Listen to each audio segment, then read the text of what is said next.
You're now showing me a screen that says tip 15%, 20%. Eh? So I've learned to keep quiet. They are not morning people. The only reason you are seeing them is because they need to pay bills.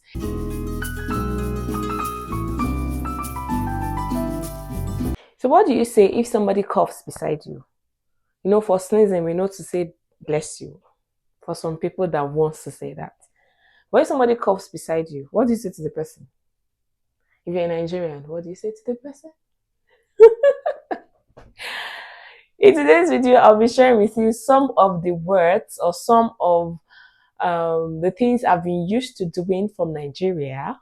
That's where I am from. That I've had to change since I got to Canada. It's been 3 years we've been in Canada. A video is coming up about 3 years in Canada. How has it been? The ups, the downs. The video is coming very soon. Watch out for that. But in today's video, I want to be sharing with you some of the things I've had to change my use of them, because the way I was using them back from my country is not the same way it's used here. Welcome to the channel. If you are seeing my pretty face for the first time, thanks for being here. I hope you find this video worth your while. I hope you enjoy watching. In case you do, remember to hit the subscribe button and turn on notification. You should also check some of my other videos. I have tons of videos on this channel, a lot. And if you're returning to this first, thanks for being here. I appreciate your support so much. I hope you find this interesting as you've been finding the other videos. So today I want to be sharing with you some of the things. I think I have my list here. I think I have, let me count. 1, 2, 3, 4, 5, 6, 7, 8. I have a lot. So let's get right into it. And the first thing is the way I use the word sorry. Sorry is the default thing I say for anything when I was in Nigeria. Somebody tripped beside me, sorry. Somebody coughed beside me, sorry. Sometimes somebody sneezes beside me, sorry. Somebody lost somebody, sorry. So, sorry is like default. Like you are telling me about something that happened to you at work, sorry. It's like sorry. And the first time I used sorry and I realized it's not the same way I was using it, it's not the same way it's being used here, was when somebody coughed at my workplace, and I was like, oh, sorry, do you need water? The person was like, don't be sorry, you're not the one that made me cough. I was like, okay. I went away, but then I started thinking of, okay, so what was I supposed to say to the person? Just watch them cough, or just, and really, guys, I've learned to watch people cough because I don't know what to say to them. Take care, careful, do you need water? But definitely not sorry. So sometimes if I don't have what to offer them, like I'm not in a space where I could offer them if they want water, or if I can't offer them anything, I just keep quiet. You're coughing beside me, and I'm still trying to get used to it because it's not what we are used to. If somebody is coughing, you want to, try to offer some form of help or something, but I've learned to keep quiet. If you don't have anything to, it's not your fault, so don't say sorry. So one of the things I've learned to use differently is the word sorry. I don't just use my sorry. My sorry now, I use it, when it's actually needed. So I say less sorries now. Another thing I've learned to use differently since I got here is my interchanging of email and mail.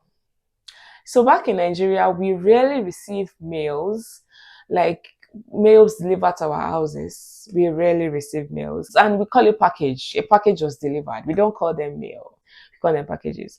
So most times we use, or it's not most times, we use the word mail for email.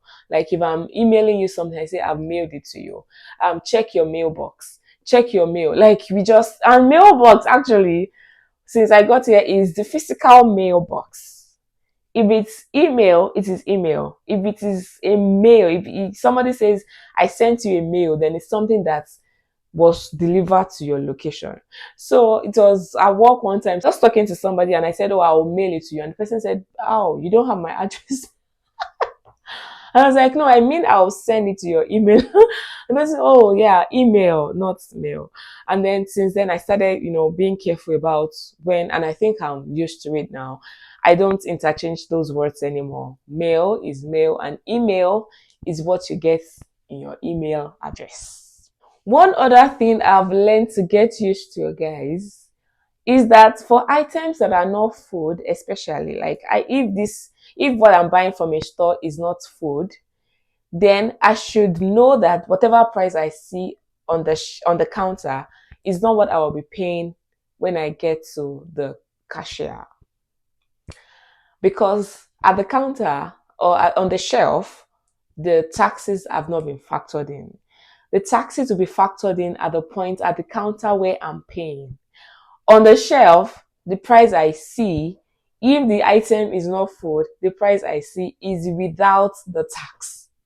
And tax in Saskatchewan is 11%. So I've learned to, do some mental calculation when I'm picking something off the shelf to say, okay, so by the time I add I usually do like just 10% to have like an idea, because it is harder to calculate 11%. I'm not a mathematician. So I just, and I don't do that all the time. I do that for maybe major purchases, and I'm like, okay, by the time I add taxes, how much is it going to be? So whenever I'm picking items from the shelf now, I know that that price I'm seeing on the shelf is not how much I'll pay when I get to the counter. That was not what it was like when we were in Nigeria. Whatever price you see, if you go to a supermarket, whatever price you see on the shelf is what you'll be paying at the counter. Is what you'll be paying. And this takes me to the next thing I've learned, which is this one, I'm still learning it.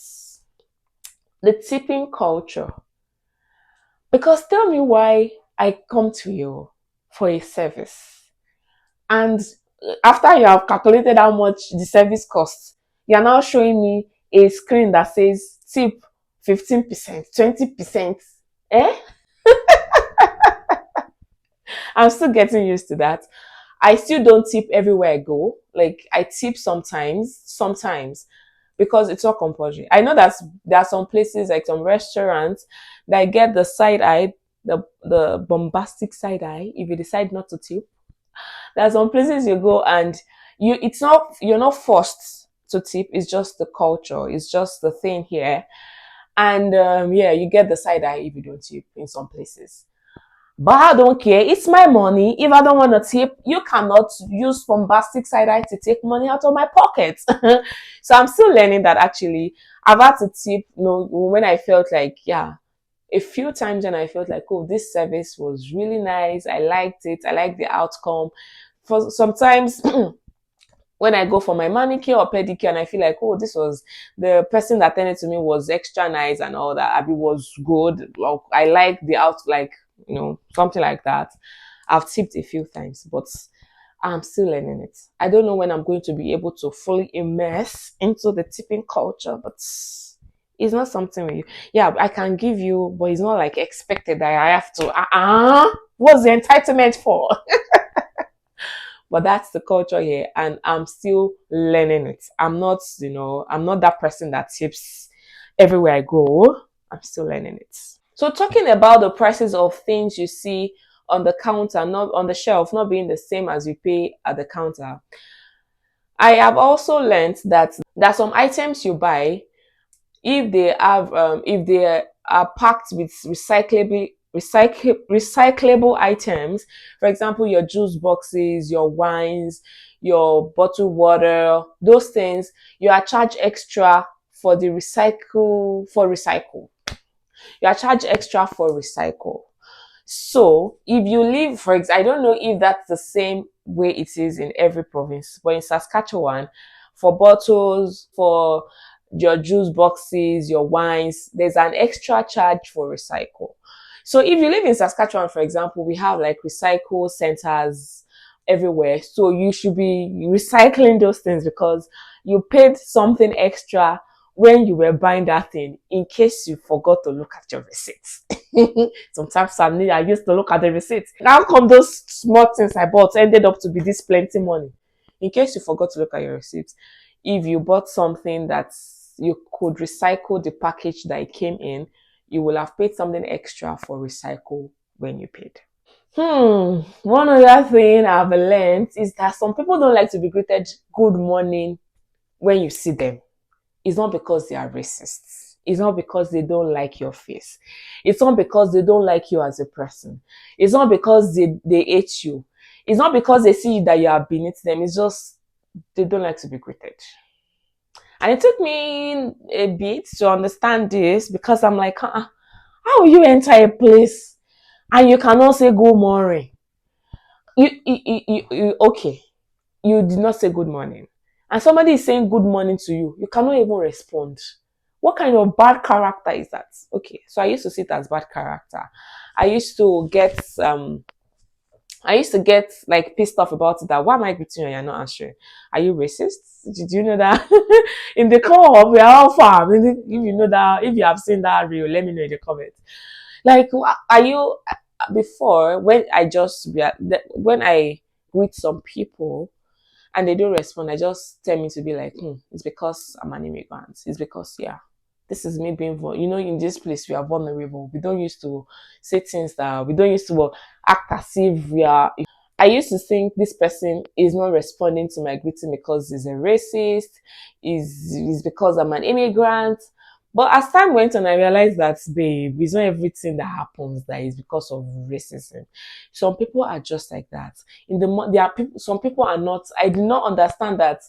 And I don't understand that I'm not a morning. Even if you are not a morning person in Nigeria, when somebody greets you good morning, you are still expected to answer. Even if you don't answer with a smile on your face, still answer first. But when I got in the years I've been here, I realized that if you greet me and I don't want to answer you, I don't want to answer you. I don't want to answer without a smile. I just don't greet me good morning. Hold your good morning to yourself. And it's not because they don't like you. It's not because they are bad people. It's just they don't like to be greeted good morning. If you greet them, even if they hear you, they will not answer you because they are not morning people. The only reason you are seeing them is because they need to earn a living. They need to pay bills. And bills cannot be paid by sleeping under the duvet in the house. And maybe they have not gotten a job that they don't need to wake up early to go to. They just don't like to be greeted good morning. It's nothing to do with you. And since I realized that, I've made more friends because I realized, okay, it's not like you have issues with me. You're just not a morning person. And it's not like I actually discussed these things. I just observed the things, this person is nice and is not so nice in the morning. This person is not sociable in the morning. But in the afternoon, in the evenings, they're like, losing up, they are gisting with you, they are laughing with you. So it's not like they have an issue with you. It's just like they don't want to talk to you in the morning. And it's okay. One thing that I've also realized since I got here is that people can be nosy. Hey, and it's not because they're trying to dig up dirt about you. It's just they just want to know you better, but they can't. Like, for example, at work you're saying you are going on vacation, for example. Just for example, say, I'm going on holiday, like I have some days booked off for vacation. They want to know what you want to use the vacation for. They want to know, are you traveling somewhere? Do you have, and even when you go and come back, they want to know, so where did you go? What happened there? How did it happen? Did you take the bus? Did you go by? They want the people can be nosy. And because I'm from a culture where we are very, I'll say, Nigerians are quite secretive. Like, I don't want, for example, if I'm taking a vacation and I'm traveling, I don't want to tell my colleagues at work that I'm traveling because why? What do you want to do with that information? Are you planning to? You know what I want to say.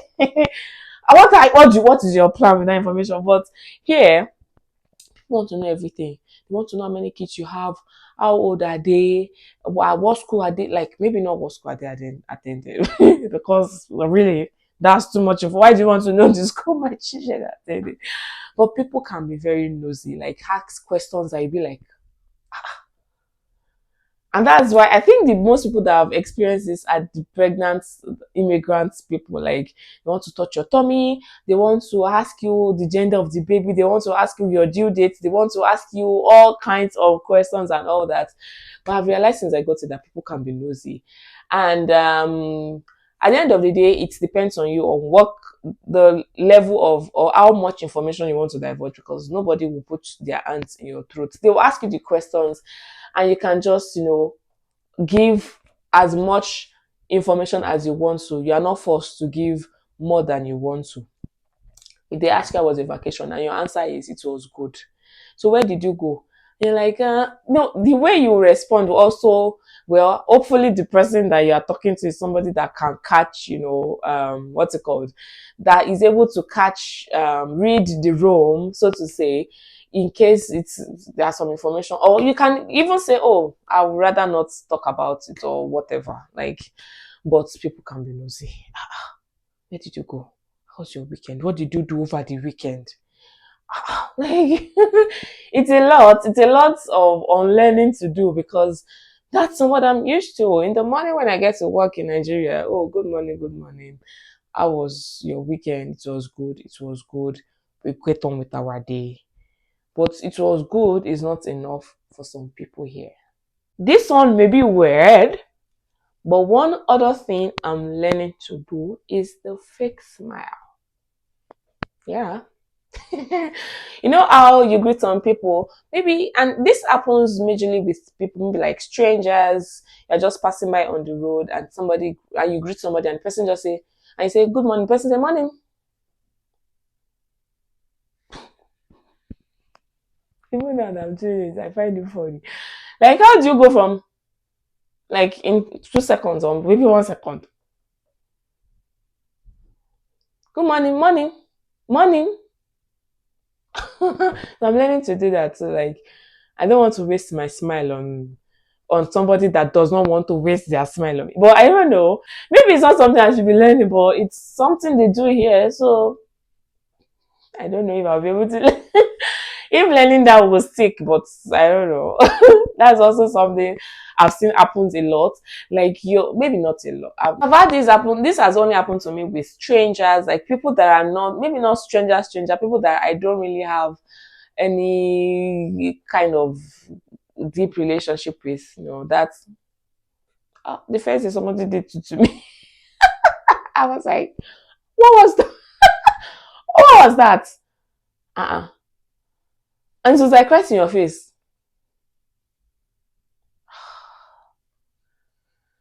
Like, I find it weird.